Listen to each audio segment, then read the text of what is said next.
And सबसे पहले आप सभी लोगों का स्वागत है स्काई एफएक्स हब में। सबसे पहले कल के वीडियो की बात कर लेते हैं, कल के फोरकास्ट की बात करते हैं। तो कल जो मैंने आप लोगों को फोरकास्ट दिया था, राइट, उसमें सबसे पहले बात करते हैं गोल्ड की। गोल्ड में मैंने आपको बोला था कि मार्केट जितना नीचे आए उतना बाय करिए और बाइंग में रहिए, सेलिंग नहीं ढूंढिए, राइट, क्योंकि मार्केट नीचे आके ऊपर जाने वाला था और आंकड़े भी थे, मैंने आंकड़े भी बताए थे कि मार्केट में काफ़ी नेगेटिव आंकड़े आने वाले हैं, लेकिन आंकड़े आने से पहले ही मार्केट ने अपना खेल कर दिया, राइट। और कल का दिन मार्केट में बहुत ज़बरदस्त मूवमेंट रही सारे पेयर्स के अंदर, राइट, सभी पेयर्स में बहुत मूवमेंट रही और दिन में ही मूवमेंट दिखा दी थी मार्केट ने, राइट। इसके बाद भी जो गोल्ड ने असली करामत दिखाई है वो आप सबको पता है कि नाइट में बहुत ज़बरदस्त ऊपर गया है। तो मैंने बोला था कि पहला टारगेट आप 1912 रखिए, दूसरा 1922 और ओवरऑल 1933 तक का मैंने आप लोगों को टीपी दिया था और सेम 1933 तक गया, 35, 36 तक गया और 36 से मार्केट नीचे आया। दूसरा अगर मैं बात करूं जीबीपी जेपीवाई के अंदर मैंने बोला था कि 163.8 मैंने बोला था 163.8 मैंने बोला था अगर आपको यहाँ पे सेल मिले सेल करिए। और मैंने ये भी बोला था कि इस बार अगर मार्केट नीचे जाता है तो लंबा नीचे जाएगा और मैंने टीपी दिया था 160 तक का, 160.18 के आसपास मैंने बोला था। मार्केट गया 159.8 के आसपास गया, 159.4 के आसपास गया। सेम यूएसडी जेपीवाई में मैंने बोला था कि 134.5 में अगर अगेन आपको सेल मिलता है आप सेल करिए और सेम 134.5 के आसपास आपको एक बढ़िया सी हैमर, इन्वर्टेड हैमर कैंडल मिली और जिन लोगों ने भी उस बेस पे सेल किया होगा एक बहुत बढ़िया, बहुत ज़बरदस्त प्रॉफिट निकाला होगा। बात करते हैं यूएसडी कैट की। यूएसडी कैट में मैंने आप लोगों को बोला था कि मार्केट में अभी मैं बहुत कंफ्यूज हूँ, बट फिर भी अगर आप ऊपर जाता है मार्केट और ऊपर जाने से अगर आपको सेल मिलता है तो आप सेल करिएगा, बट कोई भी सेलिंग अपॉर्चुनिटी हमें नहीं मिली कल, राइट। अगर मैं बात करूं यूरो यूएसडी की, यूरो यूएसडी का, हाँ, यूरो यूएसडी की अगर मैं बात करूं तो मैंने बोला था कि मार्केट अगर रिट्रेसमेंट लेता है, नीचे आता है और 1.069 के आसपास आता है और यहाँ से वापस बाय की अपॉर्चुनिटी देता है तो बाय करिएगा, अदरवाइज 1.07 के आसपास आप वहाँ पे सेल करिएगा। और एग्जैक्टली 1.07 से मार्केट नीचे आया और मैंने ये भी बोला था इस बार नीचे आएगा तो 1.05 तक आना तय है। मैं बात करता हूँ जीबी यूएसडी की, जीबीपी यूएसडी की भी मैं अगर बात करूँ तो उसमें भी मैंने यही बोला था कि अगर आपको वापस नीचे से ऊपर की तरफ अपॉर्चुनिटी मिलती है, जबकि हमें ऊपर की तरफ कोई भी अपॉर्चुनिटी नहीं मिली है। मॉर्निंग से ही मार्केट सेलिंग के लिए था और मार्केट नीचे आया।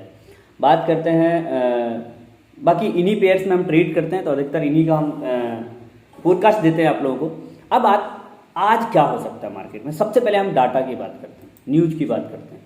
आज जिस तरह से डाटा प्रेजेंट है, यूएसडी का डाटा है 6 बजे जो आने वाला है, बट मुझे नहीं लगता कि बहुत ज़्यादा इम्पैक्ट होने वाला है। अनएम्प्लॉयमेंट क्लेम्स है, यूरो के ऊपर एक अच्छा डाटा है, वो इंटरेस्ट रेट बढ़ा रहे हैं और 0.50% इंटरेस्ट बढ़ रहा है, जिसकी वजह से यूरो में स्ट्रेंथ आ सकती है। तो यूरो यूएसडी के पेयर्स को थोड़ा संभाल के ट्रेड करिएगा। बाकी आप चलते हैं वापस हम आज के फोरकास्ट के ऊपर। सबसे पहले हम बात कर लेते हैं यूरो यूएसडी। मैंने आपको बताया जहाँ पे मार्केट प्रेजेंट था 1.054। अभी देखिए मार्केट का ये पुल बैक ऊपर की तरफ जा रहा है, बट मैं इसमें सेलिंग बोल सकता था अगर न्यूज नहीं होती तो न्यूज तक आप वेट करिए अभी, क्योंकि मार्केट बीचों बीच है, ना टॉप है ना बॉटम है, राइट। लेकिन अगर मार्केट, मैं फिर भी आप लोगों को बोल दूं, अगर मार्केट वापस से दिन में रिट्रेसमेंट लेके और वापस से 1.05 के आसपास अगर आपको बाय मिलता है तो यूरो यूएसडी में बेस्ट बाइंग होगी। अगर आपको वापस से आके 0.5 के आसपास कुछ भी रिट्रेसमेंट मिलता है, मैं बोलूँगा बाय करिए। कुछ भी रिट्रेसमेंट मिलता है बाय करिए। जीबी यूएसडी की बात करूँ सेम, मैं उसका भी यही बोलूँगा, आपको कुछ भी रिट्रेसमेंट मिलता है वापस, अगर आपको 1.200 के आसपास रिट्रेसमेंट मिलता है तो आप बाय करिए, राइट। बात करते हैं जीबीपी जेपीवाई का, सेलिंग में रहिए, राइट। मैं या तो आप यहीं से सेल कर सकते हैं या तो वापस से रिट्रेसमेंट मिले मार्केट और 160.51 के आसपास अगर आपको सेल मिलता है तो आप सेल करिए, बहुत अच्छी सेलिंग अपॉर्चुनिटी है, राइट। वहाँ से सेल करिए और इस बार मार्केट में भी हो सकता है 158 तक नीचे तक जा सकता है, राइट, आज के दिन। और ओवरऑल वीक में अभी हम आज के दिन का एनालिसिस कर रहे हैं, तो आज के दिन की टारगेट बताता हूँ।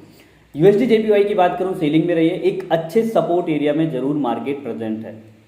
अगर मैं बात करूँ, ये जो एरिया है बहुत स्ट्रॉन्ग एरिया है, 132.54, काफ़ी अच्छा सपोर्ट एरिया है, बट बाइंग का मुझे नहीं लगता कि ये बाय के लिए जाएगा। ये इसको ब्रेकआउट देता है, रिटेस्ट करता है, तो आप यहाँ से आप सेलिंग डाल सकते हैं और बहुत अच्छी सेलिंग अपॉर्चुनिटी प्रेजेंट है यहाँ, राइट।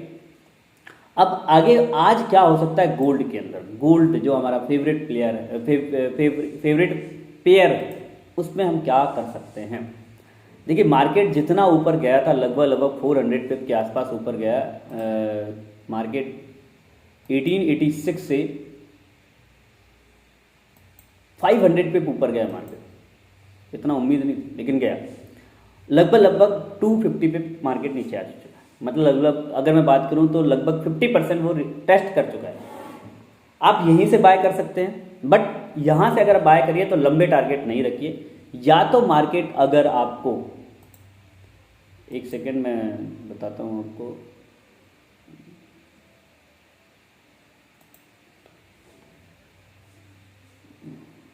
अगर नीचे आता है और 1900 के आसपास अगर आपको बाइंग मिलती है तो बेस्ट बाइंग होगी 1900, 1895, यहाँ से आप वापस से बाय कर सकते हैं।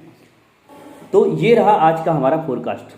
कुछ बातें देखिए, अगर आप ट्रेडिंग के अंदर आगे बढ़ना चाहते हैं, ग्रो करना चाहते हैं, तो आप अपना स्टॉप लॉस जरूर प्लान करिए। मतलब आप ट्रेड लेने से पहले निकलने का प्लान दिमाग में रखिए कि मैं यहाँ पे ट्रेड ले रहा हूँ और मैं इस एरिया के अगेंस्ट अगर मार्केट जाएगा तो मैं यहाँ पे मैनुअली या स्टॉप लॉस लगा दूँगा। विदाउट एसएल ट्रेड नहीं करिए, राइट, अगर आप बिगिनर हैं स्पेशली। अब कई लोग क्या करते हैं, ट्रेड ट्रेड होल्ड करते हैं। उससे होता क्या है कि अगर आप बिगिनर हैं, नए, तो आप ना वो लॉस के प्रेशर को नहीं झेल पाते, क्योंकि ट्रेडिंग के अंदर ट्रेड हैंडलिंग और प्रेशर को झेलना बहुत इंपॉर्टेंट है। मैं झेलना नहीं बोल सकता हूँ, लेकिन अगर मैं बात करूँ तो प्रेशर को हैंडल करना बहुत जरूरी है, और बिगिनर नहीं कर पाते। उनका अकाउंट होता है $500,000 का अकाउंट, वो माइक्रो 5 से ट्रेड लेते हैं, उनका जैसे ही $50 लॉस होता है वो पैनिक होने लगते हैं। तो बेहतर है आप अपने स्टॉप लॉस को रखिए। स्टॉप लॉस आप पहले से ही बना के रखिए, क्योंकि स्टॉप लॉस अगर आप रखेंगे तो आप प्रिपेयर हैं कि मैं इतना लॉस कर सकता हूं, इससे ज्यादा लॉस मैं नहीं करूंगा, राइट। दूसरी चीज जो मैं आपको बोल रहा हूं, अगर आप मेरी इस बात को ध्यान से रखेंगे कि जब तक आपको कंफर्मेशन नहीं मिलती आप ट्रेड नहीं लीजिए। भले आप उस दिन ट्रेड नहीं लेंगे, बहुत सारे पेयर हैं, एक पेयर में नहीं मिल रही, 2 पेयर में नहीं मिल रही, मिलेगी, बट आप कोशिश करिए कि जब तक आपको 100% कंफर्मेशन नहीं मिले आप ट्रेड नहीं करिए। अच्छे एरिया से बाय और सेल करिए। जैसे एक अच्छा एरिया था कल 35 वाला, 33 वाला। अब बीच में अगर जिन लोगों ने भी यहाँ पे 24, 25, 26 में सेल किया होगा वो पैनिक होने लगे होंगे, लेकिन जिन लोगों ने प्रॉपर एरिया, देखिए ब्रेकआउट ब्रेकडाउन बहुत जरूरी है, रेजिस्टेंस सपोर्ट बहुत इंपॉर्टेंट है। जैसे कि ये 12 वाला एरिया ब्रेकआउट दिया, फिर 22 वाला एरिया ब्रेकआउट दिया, कोई बात नहीं, आप फिर नेक्स्ट एरिया कौन सा 35 का वेट करिए। अगर आप सेल देखना चाहते हैं 35 पे आप सेल करिए, 33 का एरिया था, अगर उस एरिया को भी ब्रेकआउट देता तो हम 1946 का देखते सेल, अगर उसको भी ब्रेक करता तो हम 1959 का देखते। एक बात याद रखिएगा, ब्रेकआउट ब्रेकडाउन बहुत इंपॉर्टेंट है। जैसे अभी जो एरिया है 1912 के एरिया को अगर ब्रेकआउट नीचे की तरफ दे दिया तो कोशिश करिए यहां से आप बाय मत देखिए, राइट। आप फिर नीचे कौन सा एरिया है, 1900 वाला एरिया, 1900 के पास देखिए। 1900 के एरिया में अगर अपॉर्चुनिटी मिलती है छोटे टाइम फ्रेम पे, बड़े टाइम फ्रेम पे, आप उस पर बाय करिए, वहां पे बाय करिए। 1900 के एरिया को ब्रेक करता है, नेक्स्ट हमारा जो एरिया होगा 1895 के आसपास, वहां पे आप बाय करिए। देखिए एक बार मैं बार बार बोल रहा हूं, जब तक आपको अच्छी कंफर्मेशन नहीं मिले आप ट्रेड प्लान मत करिए। दूसरी बात मैं बार बार बोल रहा हूं, आप अपने अकाउंट के अकॉर्डिंग लॉट रखिए, जैसे अगर आप मुझसे पूछे कि सर हमें लॉट क्या रखना चाहिए, तो उसके लिए मैं एक अलग से वीडियो बनाऊंगा कि जो मेरा पर्सनल मतलब एक्सपीरियंस रहा है उसके अकॉर्डिंग आपका लॉट साइज क्या होना चाहिए आपके अकाउंट के अकॉर्डिंग।